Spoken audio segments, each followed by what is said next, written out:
The door at Maple Street. I used to walk past the old house on Maple Street every day, never giving it more than a passing glance. Its paint was peeling, its shutters crooked, and the garden overgrown. I imagined it must have been beautiful once, but now it looked like a place people forgot. Much like how I felt. I had just lost my job, corporate downsizing, they called it, and with it, my apartment, my sense of direction, and a piece of my confidence. I sent out dozens of resumes, knocked on company doors, even prayed on my knees late into the night. But day after day, nothing. One evening, I found myself wandering again, letting my feet take me somewhere my mind couldn't. That's when I stopped in front of the Maple Street house. There was a "For Rent" sign hanging by one loose string. I almost laughed. I had no job, no income, and barely enough for next week's groceries. Still, something made me walk up the path and peek through the dusty window. Inside, I saw a dusty piano. That was strange, an upright, worn but elegant. I hadn't touched a piano in years. Music had once been my life. I studied it in college, dreamed of performing, of teaching, of pouring my soul into the keys. But life happened. Bills needed paying, and dreams didn't pay rent. The next morning, I saw an elderly woman tending the front garden. Her hands trembled slightly as she trimmed a bush, but her smile was steady. "Good morning," she greeted. I nodded, unsure why I was even standing there. I saw the sign. She followed my gaze and chuckled. "Oh, that. I put it up months ago, but no one ever came." Something in her eyes made me speak. "I don't have much money." She paused, looked me over gently, then asked, "Do you play?" "Play?" "The piano.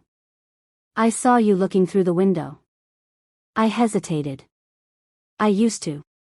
"Not anymore." "Well," she said, brushing dirt from her hands, "that piano hasn't been played in years. My husband was a music teacher. This house was always full of music.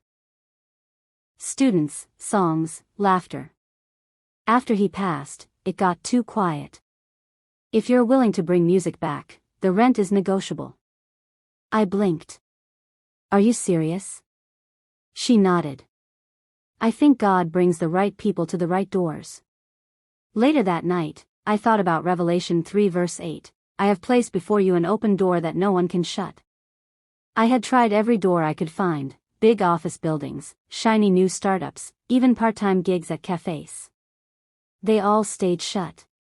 But here, on this forgotten street, in this forgotten house, was a door I never knew to look for, one that had quietly opened for me. I moved in that weekend. I cleaned up the piano, and to my surprise, my fingers remembered. Soon, I was playing every morning, notes echoing through the once quiet walls. Children walking to school paused by the window to listen.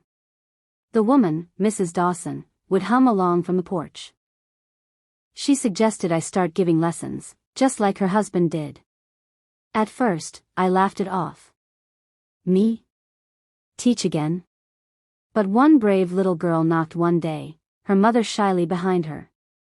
"I heard your music," she said. "Could you teach me?" One student became 2. Then 5. Then 10. Before I knew it, I had more than enough to get back on my feet. But more importantly, I had rediscovered my purpose. Music wasn't just something I used to do, it was who I was. God hadn't ignored my prayers.